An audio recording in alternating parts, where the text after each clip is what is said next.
something insane is about to occur, and I'm going to talk about it in this video. And I'm going to talk about why it's going to be so huge and so sudden that we're not going to have any time to respond. So, which is why I'm responding now when I have the time, not financial advice, your own research.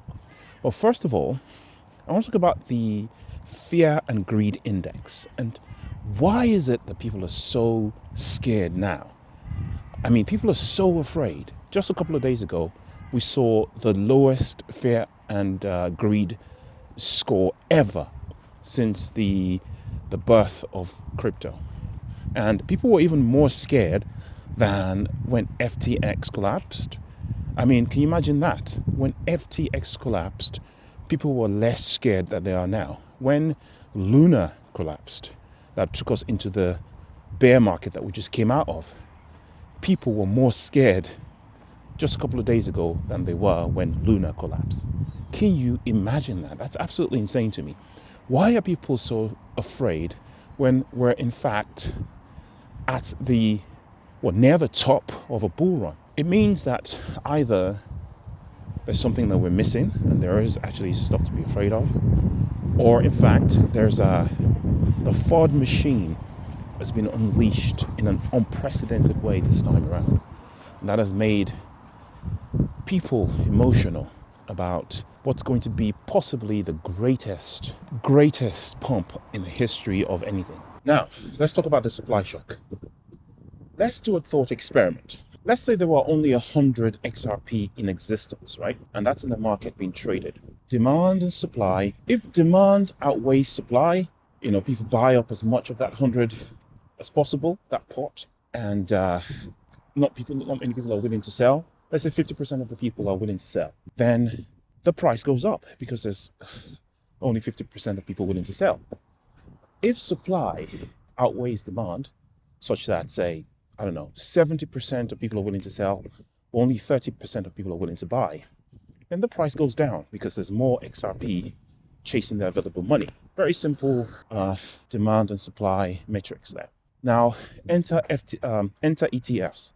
Now, ETFs, what they do is they remove the overall supply. They reduce it. So let's say an ETF or a bunch of ETFs now remove 50% of the existing XRP. So we now have 50 XRPs in the market. Now, when people buy and sell ETFs, all that they're doing is transferring the stake in that ETF to other people. They're not selling their XRP.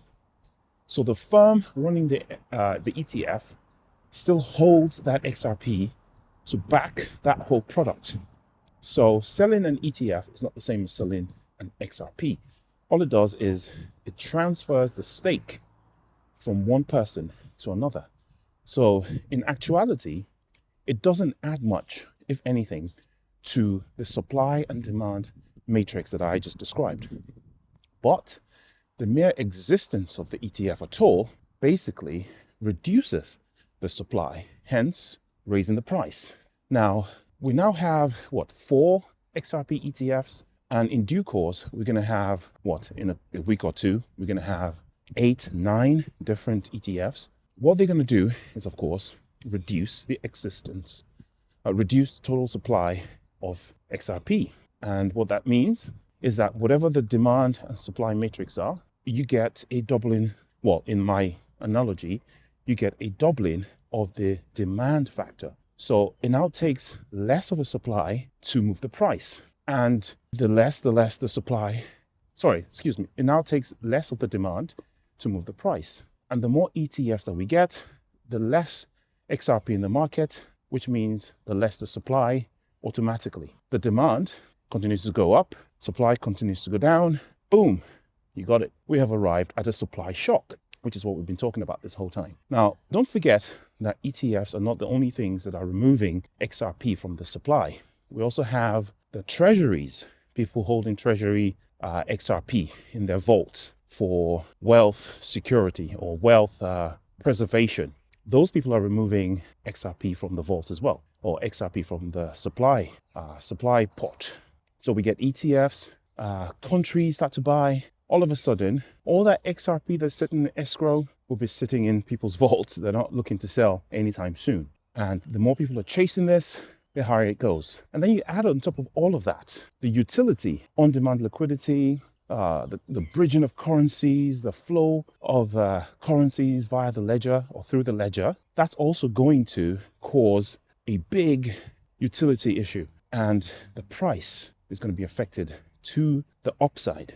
So even though there's no financial advice, the prospect, the upside is absolutely insane. The way we're going, it looks like it's all lined up to happen back to back to back. So we're looking at months rather than years for this stuff to happen.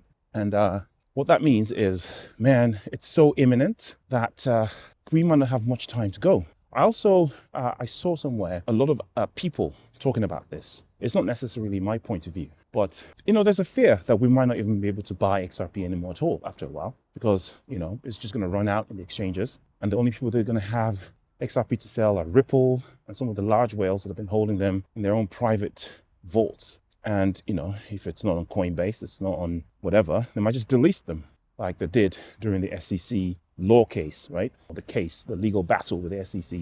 They might just remove them, delist them, because they've become too precious. So, at that point, what's going to happen to the dynamics, the supply-demand dynamics that I talked about? Completely changed. At which point, of course, it also decouples completely from the existing, marriage to BTC and the 4-year cycle that is connected to the halving of Bitcoin, even now, there's no real reason why XRP should be connected to the halving of a proof of work grandpa token when it has nothing to do with that, really. It's its own thing. But these days are coming. Of course, the macro environment is posing some kind of challenge. But in a way, this is a gift to us. It's a gift to us. And the fear greed index is soon going to return to euphoria. And when this happens, we're going to have true euphoria in the XRP army. Not financial advice. I'll see you in the next video. Peace.